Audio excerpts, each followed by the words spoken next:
Yeah, thank you very much for the question. The weather is still nice in Tallinn. We still have the last possible glimpse of the summer 2020. And yeah, that's pretty good. And we are still working, even though the conditions in the aviation industry are now pretty challenging.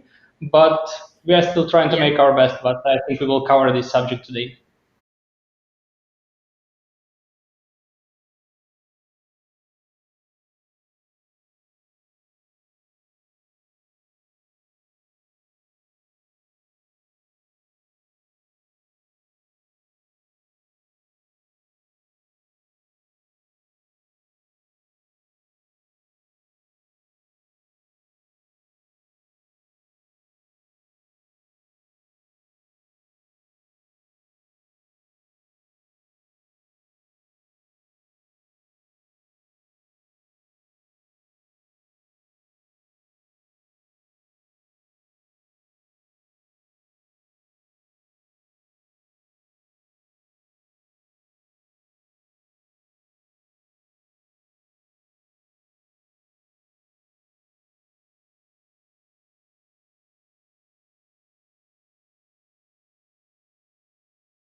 Hello, everybody, and welcome on our webinar, which is called Welcome on Board Behind the Curtains of Aviation Management. So today, you guys will have the chance to ask all questions regarding the specialty of aviation management.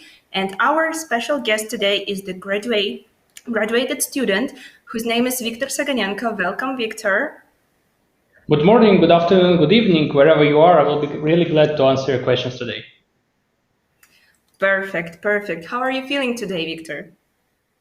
Yes, thank you very much. I'm feeling great. The weather is good. We still have some last glimpses of the summer outside. How are you going in Poland? Oh, it's perfect, perfect. Today was a little bit rainy. However, right now there's probably going to be a sun. So, this is a good weather to start our webinar. And I would like to start from the first question, which is tell me, please, Victor, how did you find out about UITM? Over the period of several years while I was studying the previous university, I have been in search of the aviation management programs in Europe. And to tell the truth, there are not that much of them in Europe which teach subjects in English language, not in the local ones. And I created pretty much a short list with several universities in Finland, in Germany. There were some others as well. And there was the finalists, two finalists, I put it this way. One was university in Vilnius and one was university in Rzeszów. I visited both cities, fell in love with the city of Rzeszów, and yeah, that's how I ended up and why I ended up in UITM. Perfect, perfect. Okay, and tell me, please, why have you chosen exactly aviation management? Was it your passion during the high school, or maybe it was just a coincidence? And that's, I would assume the idea that it being the passion is correct one. I'll put it this way. Yes, ever since I would assume yes, the high school the subject has been interesting. For some reason, I have chosen a different educational path just after the school. I am graduated in St. Petersburg in Russia from International Economic Relations program beforehand, before starting studies in Rzeszów. And yes, I would assume somewhere during the high school I caught this so-called aviation bug, and it's still inside me. I still don't know how to get it out. Perfect, thank you. Do you think that only person with a passion for aviation industry should go and study in aviation management or not? Or you can just simply get that passion during the studies? Well, education-wise, you can try whatever you want, but I would definitely suggest that at least if you and when you come to the aviation management program, you feel that this is your field of study, this is your area you would like to apply yourself in the future. Of course, the right education can give you this insight into the industry and get your interest in this industry while studies. But I would strongly suggest that yes, this aviation bug must have caught with you beforehand. Okay, okay, I get it. And you know that studies in English seem to be a little bit challenging, first of all, because it's not the native language for most of the students here. Were you fluent in English when starting? Oh, yes, but were you fluent in English when starting your path, or maybe you attended some courses while studying here? I have graduated the high school back in St. Petersburg with the kind of intensive education and the intensive learning of English language, let's put it this way. And beforehand, I have passed the IELTS exam before entering university in Poland. So yes, it's been for a while now, and my English has been with me ever since the school. So uh, as a result, I didn't have any chances to participate in English language courses during the university study. Okay, I see. So another question of mine will be regarding Erasmus program. As probably many of you know, our university has Erasmus Plus program, and we send our students abroad just to gain some new experience, and we also welcome other students in our university for them to gain our experience. And as far as I know, you were the participant of this program. So let's go a little bit into the details. Where did you go to? Like, which country did you go to? And was it hard to fulfill all the requirements needed? I have been studying indeed for one semester abroad. I have been studying in Germany in IUBH, and it's the university in city in the town of Bad Honnef, just maybe 40 minutes from Köln-Bonn area. Fulfilling documents was not that difficult because of the assistance provided by both our university in Poland and the university in Germany. However, of course, there were some challenges which were mostly connected with the fact that I'm not the EU citizen, and all this processment of the visas, of the residence permits, it's always been a nightmare, and in this case, definitely wasn't different. Okay, I see. I see.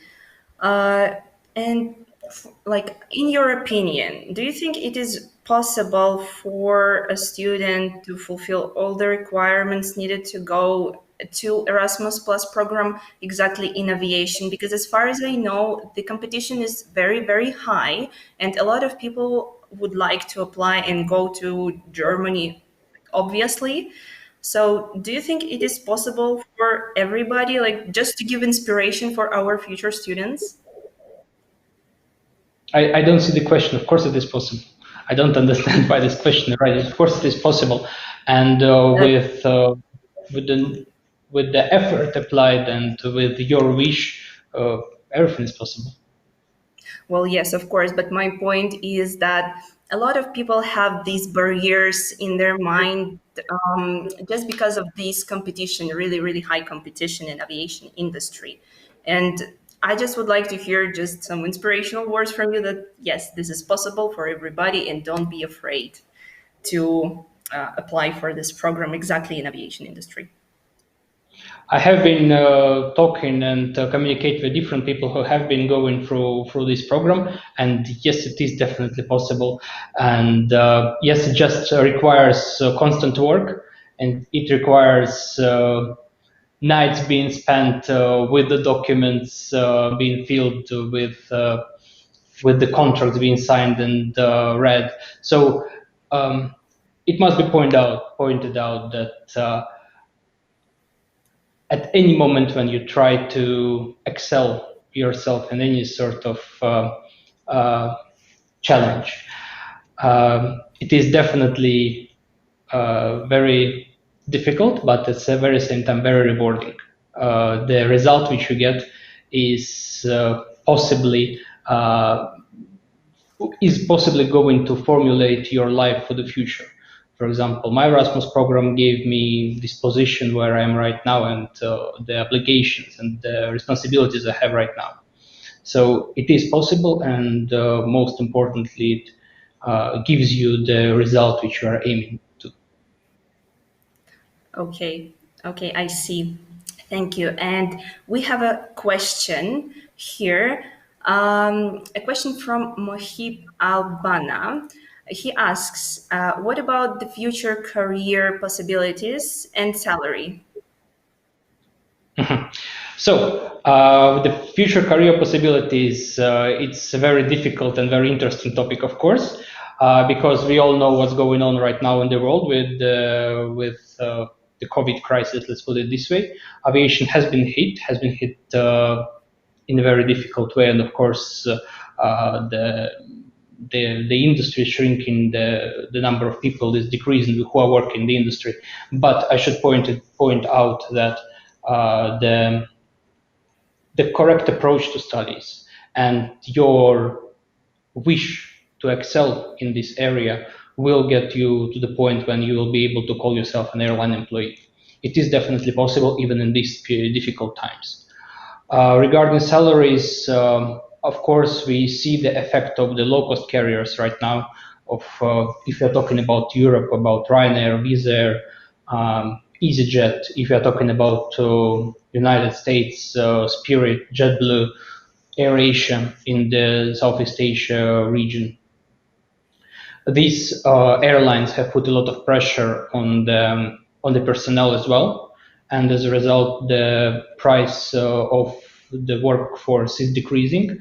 But nonetheless, aviation remains among the areas with the most suitable payroll, even for the people who are just entering the industry. Okay, I okay, hope thank you I hope for I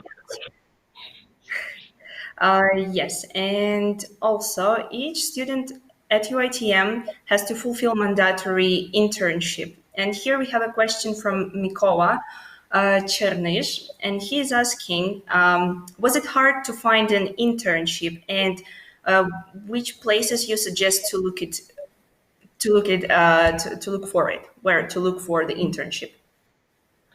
So maybe I'm kind of different example here. Hopefully my example helps. But as I mentioned earlier, as I mentioned previously, I'm not the European Union citizen.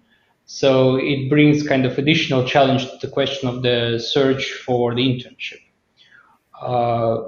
We should all understand that, for example, I will just explain my case. Being the not EU citizen requires from the employer, from the potential airline, airport to ground handler, you name it, to pass with you all of the stages related to the visa requirement, to the residence permit, to the registration you in this country where are going to work. So that's why it's also very much important to excel in your studies and to exit university, graduate university, being the real professional, already know things, already be ready to use these things, to implement these things you know and you have learned.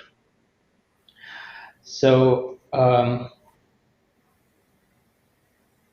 yes, that was the statement. As I have been going through this process, the way I have found the internship, it starts around maybe, for me, it started around 1 year before the initial start of the internship. So if the internship for my case was started somewhere around September 2018, around November 2017, I have been already thinking about it. And in my case, it was, of course, there are target airlines you are interested in by that point. I'm the airline guy, so I do not know about airports and ground handlers. I'm talking from the perspective of the airline. And of course, I had certain targets and certain ideas of how I imagine my perfect position, my perfect company, which I would like to work for. But at that moment, the suggestion I give all my friends who ask me this question. Wikipedia is a great source.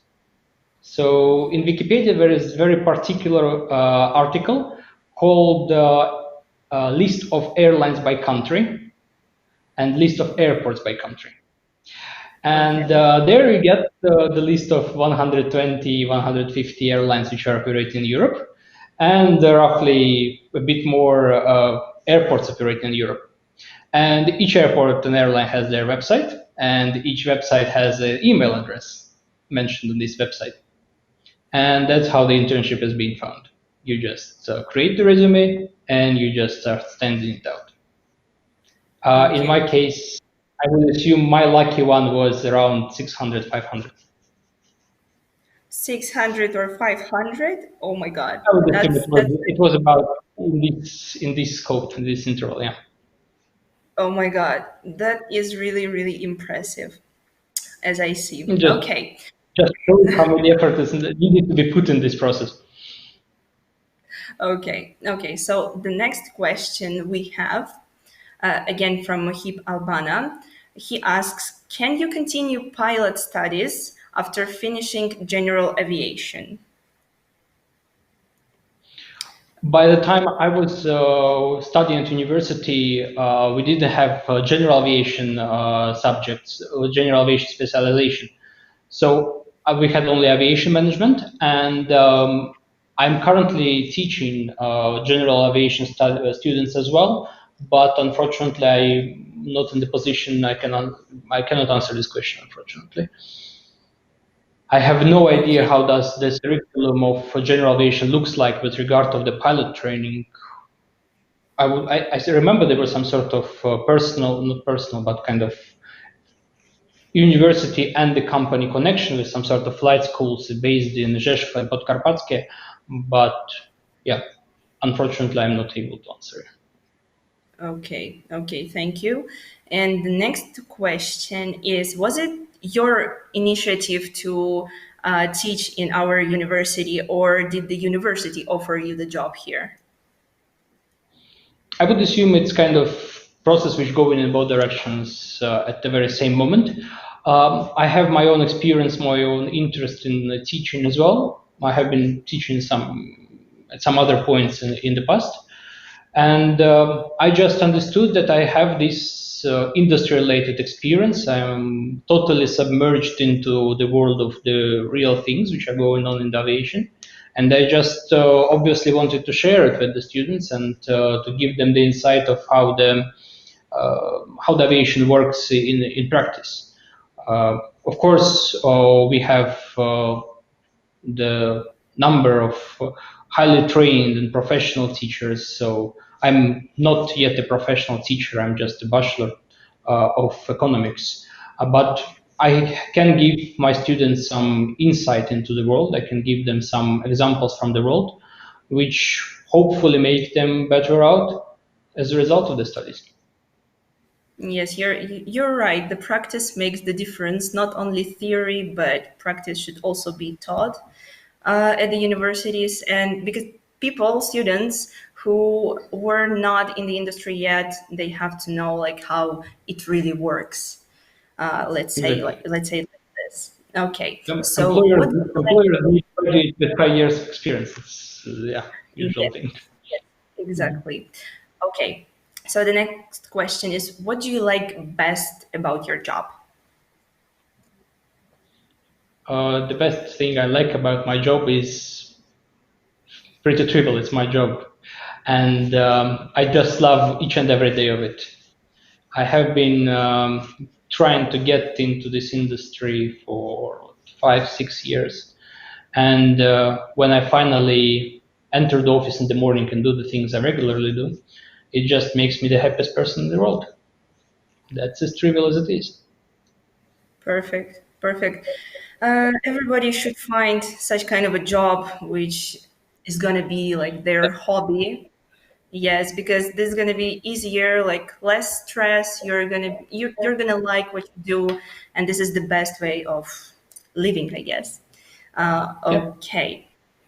Okay, so could you please tell me how did studies in our university and the experience from the Erasmus help you in your current job?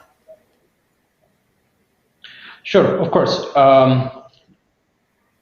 The good, the fine-tuned, let's put it this way, fine-tuned education gives you very good and very efficient set of tools which help you in the workplace.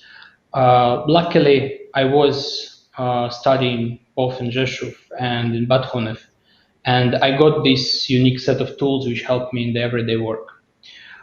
Just as an easy example from the couple of hours ago, uh, I still use my copybooks with the lectures and with the recitation classes with some sort of models in there. I use them in the everyday work. These copybooks are on my working table, and I use them every now and then when I need to construct certain model for the passenger demand, for example. This is the knowledge given to me by university. This is the tools which are given to me by university, and I use them in the work. Sounds really interesting, to be honest. And could you please tell us more about your job, like specifically what you do at your workplace? Sure. I'm working on the position of the network planning analyst. So I'm performing the whole scope of activities from the very beginning of the idea of understanding of which routes should be operated from certain airports, mostly of course from Tallinn because I'm based in Tallinn and I'm working for Estonian National Airline. And I'm moving with this process from the moment of initial understanding that yes, that's the route which we would like to serve. I'm going using different models to predict how many passengers we can expect on the route. And I schedule the flights, so I put them on first of all, on the piece of paper in the Excel sheet to understand how do they match together, how many transfer passengers we can get to which destinations. I schedule them in a way that, okay, is this flight better put in morning, in the evening, in the afternoon? Um, on the shorter stage, closer to departure time, I'm also responsible for so-called slot management. Uh, Guys who are into the industry have heard this word combination. Slot management is kind of a unique tool used by European Union and international aviation associations to allow airlines to operate in congested airports with a lot of traffic. So there is a set of specific rules of communication between airports and airlines to order a specific period of time when the flight is going to be performed. So I'm doing this part of the job as well, doing the slot management for our flights. And I'm doing some sort of short-term amendments as well. For example, when some sort of military activity is going on somewhere in Sweden and so the airspace is going to be closed, it is my responsibility to move the flights in a way that they do not intercept with the military operations. So yeah, that's the scope from 1 year in front till tomorrow. For example, I was just giving this example previously. Yes, we are currently, well, it's 18th of August by now, but mentally and ideally, I'm currently sitting somewhere in August 2021 by now. Nice. Sounds really nice and interesting, and I hope it's gonna um, burn a fire inside of our prospective students. Yes. Okay. And we know that in aviation industry, pilots and stewardesses have some attractive bonuses, let's say, for example, such as free flights. Can you share with us if you have a similar benefits while working at your back office position? So this system of the corporate travel is definitely a bonus. It depends from company to company, from the alliance to alliance, from the airline to airline. Uh, there is no such thing as free. But yes, we have some sort of agreements with other airlines which allow us to travel for specific slightly reduced fares. But of course, it's not that easy. Of course, there is a catch. And usually, when you're traveling for your own purposes, so it's not a business trip, so you are going for leisure, you're just going to the place you want to go. You are usually put on so-called standby, so you are allowed on board only if there are free spaces available after all the Oh, passengers are boarded. So I have been left several times in Warsaw, for example. I have been traveling between Poland and Estonia, obviously, several times. And 5, 6 cases I have been told that at the gate at Warsaw Airport that you are not going to fly. The flight is full. You can go oh, out. You can get out of Warsaw in whichever way you want.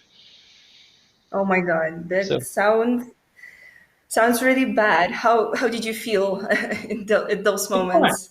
Fine. It's fine because you can rebook yourself on another flight pretty easily and you can get in and out anyway. But yes, it gives you this, it is definitely a bonus, let's put it this way, because as I mentioned, it's not free, but the fares are. So you definitely can go to some places. And for example, right now, when we are in the middle of the crisis and the passenger demand is pretty low, your chance of getting on board is pretty high. Definitely, definitely, yes. And since we are talking about COVID-19 pandemic, so from your point of view, um, se- has the aviation industry been severely affected by COVID-19? I maybe will be very, very much impolite to other industries, but from my perspective, aviation industry is hit the hardest because the whole business, the whole economics was running on the airplane. Of course, there are some eco-activists who will tell you different, but aviation was running. Aviation was the blood of the world economy and is the blood of the world economy. And of course, this kind of abrupt, within 1 week, within 2 weeks, well, like it happened in Europe in March, stopping of all the connections between different countries, it hit us particularly bad. And of course, it hit all the airlines badly in the different scale. We have been operating a certain route before in February, for example, we have been flying this route 14 times weekly. So we were flying it Monday to Friday, twice daily, and Saturday, Sunday as well. But right now, as we are de euro uh, reaching up and getting out of the crisis. We are still operating it between 3 and 4 times weekly instead of 14, just because Oh, there are people are not flying. People are afraid of getting on the aircraft by now. I So see. yeah, that's just the measure of how badly the industry is hit by this crisis. But the difference is huge. The difference is huge. Yes, definitely. And in your opinion, do you have any predictions when aviation industry will rebuild itself? I have been asking this question ask it pretty much every week because I have different conversations at different airports regarding possible new routes. And I'm asking them this question all the time, and they cannot answer me this to this question, and I cannot either.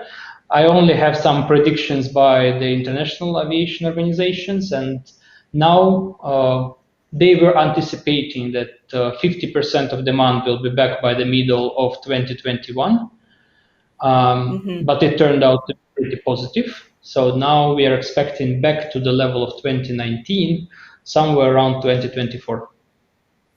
Just 2024. 4 years, just 4 years to go, yeah, till the Oh, level of oh, 20. oh my God. Okay, okay, but let's hope that the aviation industry really, really will rebuild itself by the year 2024. Like, let's hope, because I also want to fly. I also want to explore the world as many others. So just let's hope. Okay, Yes, and the other question we have is from Elizaveta Garmash, and she asks, "What problems did you face in aviation industry? Like, have you faced any serious problems, and how have you dealt with them?" so aviation industry in general is of course moving in cycles, of course, and there was the crisis of September 11, 9/11 of 2001. The next one was economic crisis 2008 2009, and now we are facing by far the deepest one. And I would assume, and I would say, and I would claim that the key to save ourselves pretty much is to be flexible and to be proactive. Uh, I participate in different webinars as well from the heads of different airlines. Wizz Air was just an example a couple of days ago with Mr. Varady, the CEO of Wizz Air, and he was explaining a set of measures which were taken by Wizz Air before this crisis to be ready for this crisis. And we can see that Wizz Air right now is the fastest developing airline in Europe. They are opening bases, they are opening routes just because they were prepared for this situation of the Black Swan. Um, so yeah, that's the key, being flexible. We from our side adapted from my perspective, from my side of the pond, we have adapted our schedule, we have adapted our timings, we have adapted with the revenue management, the way people book tickets. So we made it as comfortable for them as possible. We allowed them to change tickets, of course, according to latest policies of the bigger carriers. So yeah, that's the key. Being flexible, not being kind of stuck in where you are and hoping that it will be solved by itself. Yes, I can definitely agree with you because I also worked not in aviation industry but in a travel company, so I can definitely say that yes, be flexible and don't stop at the place where you're at right now. Okay, and regarding these webinars that you've mentioned, can you tell us where on what platforms can you find them? Yes, there is a number of platform. Just the one which comes to my mind is the OAG. OAG is one of the sources I use as a network planner, and some webinars are being put there. Another one I have been also looking are the IATA, for example, webinars. You can find them on IATA website. Oh, just out of my mind, some of them are coming to my inbox, so I don't remember where exactly they're coming from. So yeah, but these are two sources I know, remember by heart. Okay, thank you very much for your answer. I hope it will be useful for our current students and of course our prospective students. Okay, so uh, as far as I see, you have traveled to a lot of countries in your life. Which country did you like best? Ever since the high school, I like the one particular country, and I travel most to this country, and this country is Finland. And it's very convenient that I work right now in Tallinn, so I'm just 2 hours by ship, by ferry, to Helsinki, or just 25 minutes by aircraft. It's very convenient to get there for the weekend or just for one day to soak up the atmosphere, to talk Finnish language, and to buy local stuff. Wow, that's really nice. That's really nice. This is the first time I hear that somebody is like the favorite country of somebody is Finland. It's really really interesting. Okay, so another question of mine is: do you plan to develop only in your current workplace, or do you plan to go to other countries, for example, Finland, as you've mentioned, and develop yourself there? Um, right now, we are in the middle of the situation where I would make my utmost best to help to survive and to float through this airline, facing the second wave of the crisis, which we are expecting now and then. And I would assume that the years spent here and the future years which are going to be spent here are the ones which will formulate a professional out of me, and which will assist me in becoming the professional in this world. And in the longer term, if you're talking 10 years plus, then of course I maybe would love to consider some sort of next challenge, let's put it this way, and try myself somewhere else. But as mentioned, this is the long-term perspective we are talking about, 5, 10 years plus. Okay, perfect. And we also have a question. Unfortunately, I will not pronounce this name. I'm really, really sorry. So the question is, could you give some advice for future students? So, like from the perspective of your knowledge, from the perspective of your experience, what advice could you give to our prospective students? Um, it will be pretty trivial as well. Just to study every time and everywhere, disregarding of what the challenge is in front of you, being prepared to any sort of exam, because studying at university you are pretty lucky. You know when is the date of your exam, but unfortunately in the industry your exam can happen in a couple of hours, and you must be ready to answer the difficult questions which you will be asked. Yeah, this state of the constant preparedness, and constantly making yourself better one way or another is definitely the clue to become a professional in the aviation world. And as well as, of course, we mentioned previously, being flexible always helps. So uh, be flexible, always study, and always be ready for any sort of exams, also known as challenges, which you will face in your professional career. Okay, thank you. Even though I'm not the student of aviation management, I can relate to every word that you say to our viewers, to our audience. Okay, so I think that this is going to be the last question for today, and and it's going to be the end of our webinar regarding aviation management faculty in our university. So thank you very much, Victor, for coming and for answering our questions, for answering the questions of the people who were watching.